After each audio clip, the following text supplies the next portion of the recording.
মৃত্যুর ৪৭ বছর পরেও কেন এত প্রাসঙ্গিক উত্তম কুমার?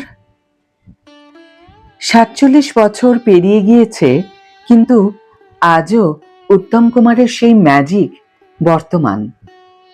সেই চোখের চাহনি, সেই হাসি দেখে যেন আজও মুগ্ধ হতে হয়। কিন্তু কোন ম্যাজিকে এই মুগ্ধতা ধরে রেখেছেন মহানায়ক?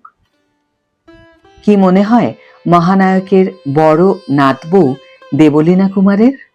High everyone, welcome back to my channel Anjana Anjania. বন্ধুরা, তোমাদের সকলকে আমার এই ছোট্ট ইউটিউব চ্যানেলে স্বাগত জানাই। উত্তম কুমারের প্রয়াণ দিবসে মহানায়ক প্রসঙ্গে কথা বলতে গিয়ে দেবলীনা বলেন, বিয়ের পর এই বাড়িতে এসে আমার আলাদা কিছু অনুভূতি হয়নি। এই মানুষগুলো ভীষণ সাধারণ, সব থেকে বেশি সাধারণ আমার স্বামী। তবে বিশেষ কিছু দিনে আমি বুঝতে পারি যে কেন উত্তম কুমার আজও সকলের মধ্যে মহানায়ক হিসাবেই রয়েছেন। দেবলীনা বলেন, ২৪শে জুলাই হোক বা ৩রা সেপ্টেম্বর, এই দিনগুলোয় আমাদের বাড়িতে আজও যেভাবে মানুষেরা ভিড় করেন, তাতেই বোঝা যায় তিনি আজও কতটা প্রাসঙ্গিক। তবে মহানায়কের এই প্রাসঙ্গিকতা থাকার অন্য একটি কারণ হলো তিনি নিজের জীবনকে ভীষণভাবে ব্যক্তিগত রাখতে পছন্দ করতেন। দেবলীনার কথায়, এখন যেখানে সোশ্যাল মিডিয়ায় তারকারা একটু রিচ কম হলেই নিজেদের আবার তুলে ধরার জন্য সবকিছু করতে রাজি থাকেন, সেখানে একটা সময় দিনের পর দিন নিজের জীবনকে ব্যক্তিগত রেখেছেন মহানায়ক। দাদুর এই জীবনকে ব্যক্তিগত রাখার কায়দা কিছুটা রপ্ত করেছেন উত্তম কুমারের নাতি গৌরব। তিনিও একইভাবে নিজের জীবন ব্যক্তিগত রাখতেই পছন্দ করেন। এই তো ছিল উত্তম কুমারের নাতবউ দেবলীনার বলা কথা। কিন্তু সম্প্রতি উত্তম কুমারের নাতনি নবমিতার বলা কিছু কথা নিয়ে বিতর্কের সৃষ্টি হয়েছে। সুপ্রিয়া দেবীকে নিয়ে মন্তব্য করেন নবমিতা, আর তাতেই চটে উঠল নেটপাড়া। তৎকালীন সামাজিক নিয়মনীতিকে পেছনে ফেলে ১৯৬৩ সাল থেকে মহানায়ক উত্তম কুমার ও অভিনেত্রী সুপ্রিয়া দেবী একত্র বাস করেছিলেন ভবানীপুরের ময়রা স্ট্রিটের বাড়ি। মহানায়কের মৃত্যুর আগে পর্যন্ত উত্তম কুমারের জীবনের সুখ দুঃখ ও ব্যক্তিগত পরিচর্যার সিংহভাগ দায়িত্বই নিজের কাঁধে তুলে নিয়েছিলেন সুপ্রিয়া দেবী। ঘর ভাঙা নেই রক্ষিতার মতো কটাক্ষেও ছাড়েননি হাত। তবে সম্প্রতি এক সাক্ষাৎকারে এমন কিছু কথা বলেন উত্তম কুমারের নাতনি নবমিতা, যা নিয়ে নেটপাড়ার প্রবল রোষের মুখে পড়তে হলো তাঁকে। এছাড়াও সুপ্রিয়া দেবীর কন্যা সোমা, তিনিও নবমিতার বলা কিছু কথার উত্তর দেন সোশ্যাল মিডিয়াতে। মিডিয়াকে দেওয়া এক সাক্ষাৎকারে নবমিতাকে বলতে শোনা যায়, সুপ্রিয়া আন্টির একটা মালা পরা ছবি তোমরা দেখেছ, ওটা কিন্তু সত্যিকারের ছবি নয়, ফিল্মের সময় তোলা ছবি।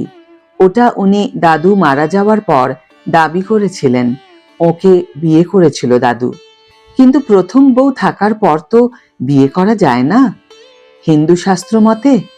সঙ্গে নবমিতা জানান, সুপ্রিয়া দেবী যখন উত্তম কুমারের সম্পত্তির ভাগ চেয়ে মামলা করেছিলেন সেই সময়ের কথাও বলেন।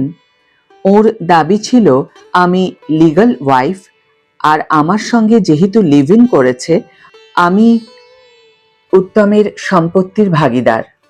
যেহেতু বাবা একমাত্র ছেলে, অনেক স্ট্রাগল করতে হয়েছে, অনেক কোর্ট কেস করতে হয়েছে। উত্তম কুমার মারা যাওয়ার এক সপ্তাহ পর উনি কোর্ট থেকে চিঠি পাঠিয়েছিলেন। 12 বছর কেস চলেছিল, যদিও প্রমাণ হয়নি সুপ্রিয়া দেবী উত্তম কুমারের স্ত্রী, কারণ আমার ঠাকুমা আইনত স্ত্রী ছিলেন। অর্থাৎ নবমিতা গৌরী দেবীর কথা বলেছেন। তিনি আরো বলেন, বাবা ঠাকুরের আশীর্বাদে জিতেও যায়, শেষের দিকে উনি বুঝে গিয়েছিলেন যে হেরে যাবেন। তাই এসে বাবার কাছে, অর্থাৎ উত্তম কুমারের ছেলে গৌতমের কথা বলছেন নবমিতা, তিনি বলেন যে সুপ্রিয়া দেবী বাবার কাছে ক্ষমাও চান। নবমিতা বলেন, বাবাকে এসে বলেন, বাবি আমার ভুল হয়ে গিয়েছে, ভালোবাসা তো ভালোবাসার জায়গায়, আমার এটা করা উচিত হয়নি। আসলে ওকে এতটাই ভালোবাসতাম, তাই মনে হয়েছিল আমার ভাগের জিনিসটা আমার পাওয়া উচিত। বাবা বলেছিল, ক্ষমা মহৎ গুণ, তবে তোমার জন্য আমি অনেক কিছু শিখেছি। তারপর থেকে ওদের বাড়িতে যাওয়া আসা, ওরাও আসতো। আমার বাবা মজা করে বলতো, উফ তুমি যা রান্না করো না, এই কারণেই আমার বাবা এখানে আটকে ছিল, এত ভালো রান্না করলে তো আমিও আটকে পড়ব। এখনো ওদের সঙ্গে সম্পর্ক আছে আমাদের। তবে নবমিতার এই সাক্ষাৎকারের ঝলক সামনে আসতেই নেটপাড়ার বড় একটা অংশ নবমিতার বলা কথার বিরোধ করেন। একজন লেখেন, বেনু আন্টির কাছে শুনেছি, ইন্টারভিউতেও পড়েছি, ওনারা শাস্ত্রীয় মতে বিয়ে করেন, কারণ বেনু আন্টির বাবা তাই চেয়েছিলেন। ওই ছবিটি ওই দিনের ছবি, কোনো শুটিংয়ের ছবি নয়, এমনটাই দাবি জেঠু মানে দেবী হালদারের কাছেও শুনেছি। এসব তথ্যের সত্যতার সমস্যা আছে। মহানায়কের মৃত্যুর সময় তো ওর নাতনির বয়স 1 বছর হয়নি। তিনি তো পরিবারের থেকে শোনা কথা বলছেন।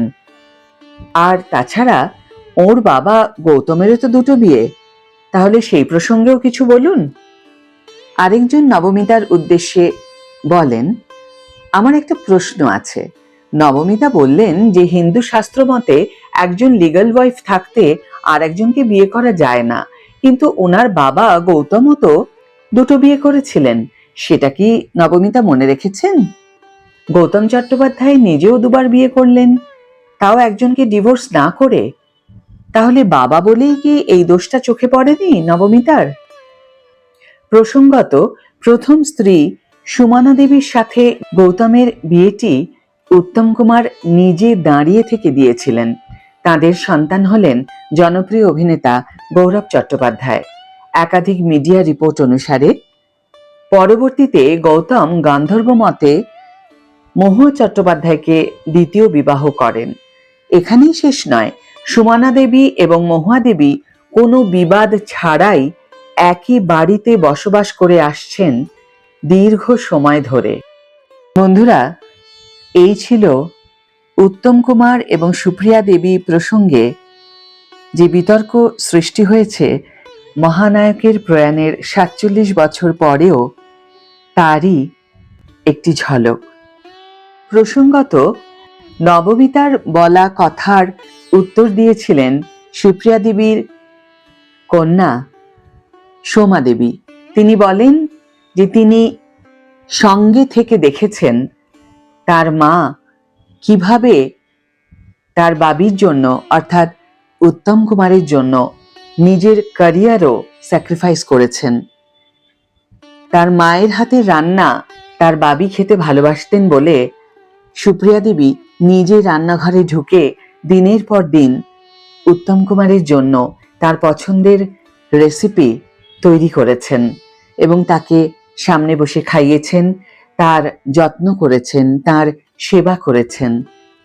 20 বছর দুজনে একসঙ্গে ছিলেন এবং তাদের শাস্ত্রীয় মতে বিয়েও হয়েছিল। উত্তম কুমার, যার সম্বন্ধে এসব নিয়ে আলোচনা করার মতো মানসিকতা বা ইচ্ছা বা অধ্যত্ব কোনোটাই আমার নেই।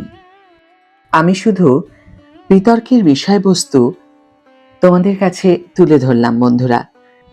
তার প্রতি শ্রদ্ধা জানিয়ে আজকের এই ভিডিও এখানেই শেষ করছি। ভিডিওটি যদি ভালো লেগে থাকে তাহলে অবশ্যই একটি ছোট করে লাইক দিও, শেয়ার করো বন্ধুদের সাথে, এবং এই বিষয়ে তোমাদের যদি কোনো মন্তব্য থাকে অবশ্যই কমেন্ট বক্সে লিখে জানিও। আজ তাহলে বিদায় বন্ধু, দেখা হবে পরের ভিডিওতে। ভালো থেকো, সুস্থ থেকো, সঙ্গে থেকো।